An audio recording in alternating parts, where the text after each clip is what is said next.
Bonjour à tous et bienvenue dans une nouvelle émission 100% Paris Turf. J'ai la chance d'être accompagné par Florent Béas pour étudier la réunion de dimanche sur l'hippodrome de Longchamp. Salut Florent. Salut Romain, bonjour à tous. Belle réunion, plusieurs groupes au programme et on commence avec le prix de la Rochette et des 2 ans sur le toboggan. Groupe 3, évidemment, ce prix de la Rochette. Et d'ores et déjà un lot intéressant. Oui, un lot très intéressant avec des poulains qui ont montré de la qualité. On vient d'horizons diverses.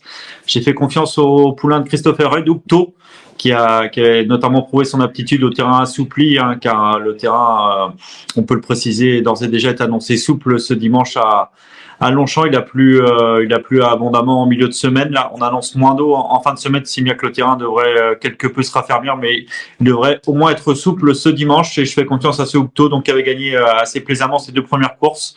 En dernier lieu, il a connu sa première défaite, mais a pris une bonne deuxième place sur la ligne droite de Deauville. Il retrouve un tracé avec tournant et peut espérer jouer un premier rôle. Et je lui oppose notamment le numéro 5, Diego The First, qui a remporté 2 de ses 3 sorties et s'est montré très courageux pour s'imposer en dernier lieu à Deauville. Il peut bien faire d'emblée au niveau groupe. Mais ils ne sont pas que 2, c'est une course qui est assez ouverte.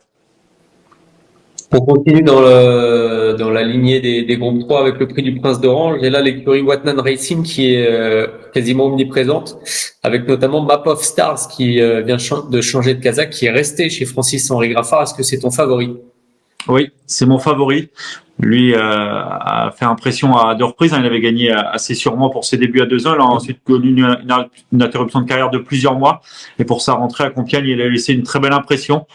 On a vu qu'il est d'ores et déjà qu'il était engagé dans le prix Niel, signe de haute estime.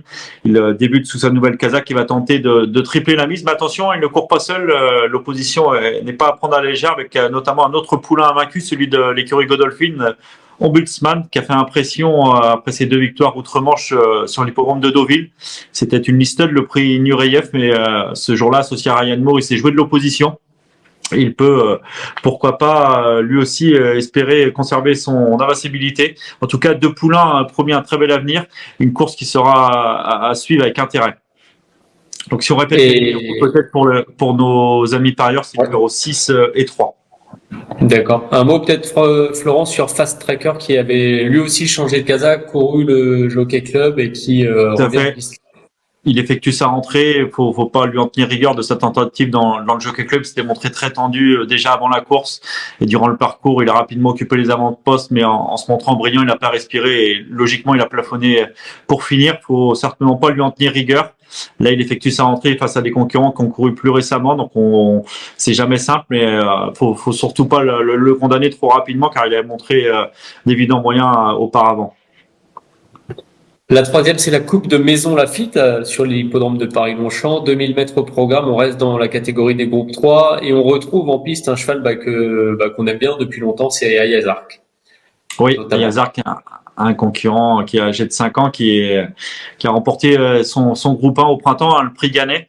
On sait que c'est un concurrent qui est performant sur sa fraîcheur et qui apprécie Longchamp et connaît une très belle réussite avec Christophe Soumillon. Il peut espérer bien faire dès sa rentrée, d'autant que son mentor Adrien Foissier a confié qu'il avait très bien travaillé la semaine passée. Et je lui préfère légèrement un concurrent qui lui reçoit 3 kilos d'Ayazark, c'est quand même pas rien. 3 kilos, c'est le 5 Certain de Lad, un concurrent britannique qui est très dur à l'effort. On l'avait vu s'imposer assez brillamment dans le Grand Prix de Compiègne de bout en bout. Lui aussi est confirmé en terrain très assoupli, tout comme Ayazark. Après cette victoire à Compiègne, il a très bien recouru à 2 reprises outre-Manche, offrant des très belles répliques à des concurrents comme Anmat et Mike Prospero en dernier lieu. Attention à lui, il peut rapidement occuper les avant-postes. C'est un cheval très dur, il va apprécier le terrain. Il va dans tous les terrains, ça lui pose pas de problème. Il peut mener la vie dure à nos Français dans cette épreuve. Donc le numéro 5, Certain de Lad et As Ayazark. J'ai noté le prix RFM Super Handicap de la rentrée en 4e course. Donc on descend un peu de niveau et on passe sur 1850 mètres. Elle semble ouverte cette course. Quel est ton choix, tes 2 choix même? C'est une course très ouverte, tu as raison. C'est un très beau quintet, un quintet relevé. Et c'est pas forcément évident de rendre du poids à ses rivaux dans cette épreuve, mais j'ai toutefois fait confiance à 2 concurrents qui ont été pénalisés cette année, mais ils ne cessent de progresser. C'est le numéro 2 Morphe One et 3 Bivan. Morphe One, il ne cesse de repousser ses limites. Il sera mis de australienne pour la première fois. Attention avec Michael Barzalona, il peut tenter de bien faire à nouveau malgré sa pénalité, tout comme le 3 Bivan qui apprécie Longchamp les pistes assouplies. C'est un concurrent qui patiente dans un parcours. Après sa victoire dans un grand handicap à Chantilly, il a pris une bonne 4e place dans une listed à Clairefontaine où le lot était très bien composé. On sent, ce sont des concurrents très durs à l'effort et malgré leur poids revu à la hausse, je pense qu'ils devraient à nouveau répondre présent. Donc les numéros 2 et 3. 2 et 3. Un petit mot sur Future Fate qui a bien gagné la dernière fois. Est-ce que c'est un candidat aux premières places ou c'est une chance, mais pour être honnête, c'est difficile d'en écarter beaucoup dans cette épreuve. Ouais. Et lui aussi fait partie des concurrents qui peuvent pourquoi pas bien faire, car malgré sa pénalité, il se retrouve avec 53 kilos dans ce quintet, mais il est assez peu expérimenté. La dernière fois, le quintet qu'il a remporté à Deauville était pour ma part moins relevé, c'était sur le sable. Le terrain assoupli va pas le déranger, il a déjà fait ses preuves, mais il fallait faire des choix. Je l'ai pas glissé dans un choix prioritaire, mais c'est peut-être à tort. Allez, on passe au gros morceau de la journée, le prix du Moulin de Longchamp en 5e épreuve aux alentours de 15h50. Groupe 1, le mile au départ avec un super Charim qui nous revient de Deauville, auréolé d'un magnifique succès. Ah oui, il a fait forte impression dans le prix Jacques Le Marois, il s'est joué de l'opposition.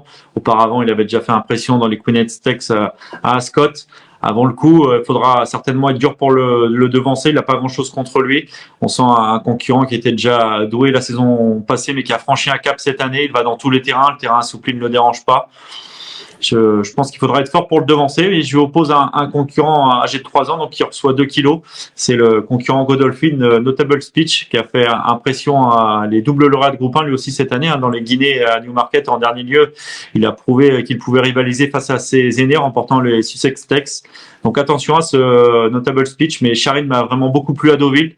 Et je pense qu'il faudra un concurrent de grande classe pour espérer le battre. Donc les numéros 1 et 6. C'est noté. Le prix Gladiateur sera le dernier groupe de la journée à 16h25. Là, on change radicalement de distance puisqu'on passe sur 3100 mètres avec des concurrents très bien connus. Oui, je fais confiance une nouvelle fois à des visiteurs, à savoir le 5 Arbor Win qui avait bien couru dans le prix Chaudenay en prenant une bonne 2e place à l'issue d'une belle fin de course l'automne dernier. Il a ensuite connu une interruption de carrière de 9 mois. Il n'a pas manqué sa rentrée.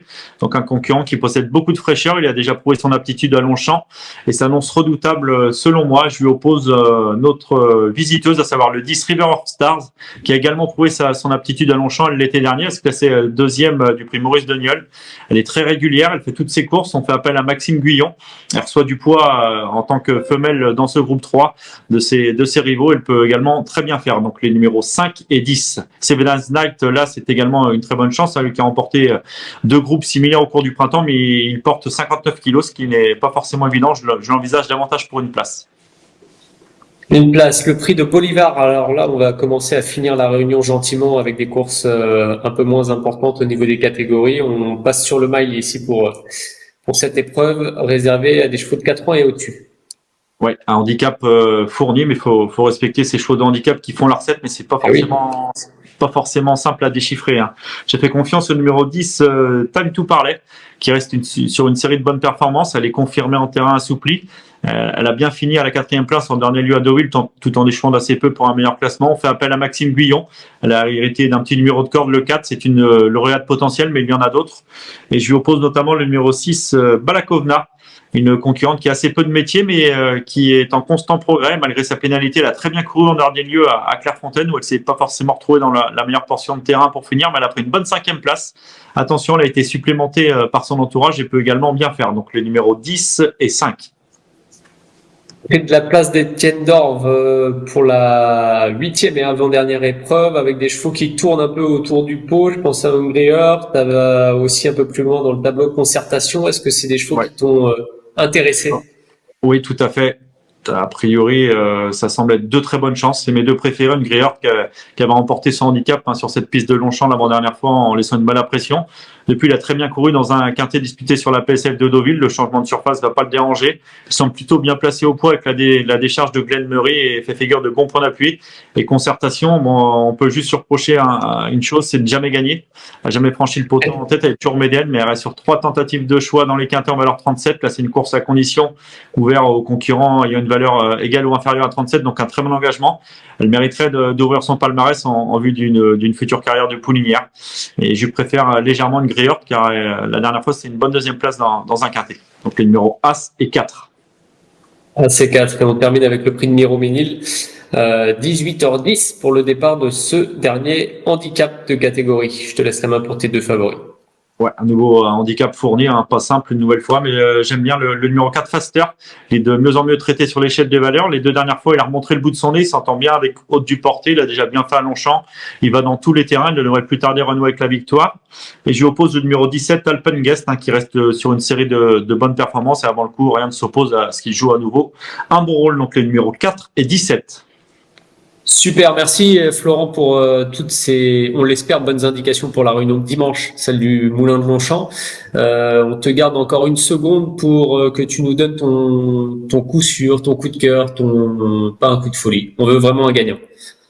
Ben on espère, on fait de notre mieux. En tout cas, ce sera le 605 Arborwind qui, je vous le répète, a beaucoup de fraîcheur. Sa rentrée a été convaincante. Il a déjà bien fait à Longchamp l'automne dernier. Je pense qu'il peut jouer un premier rôle pour son retour dans la capitale. Le 605 Arborwind.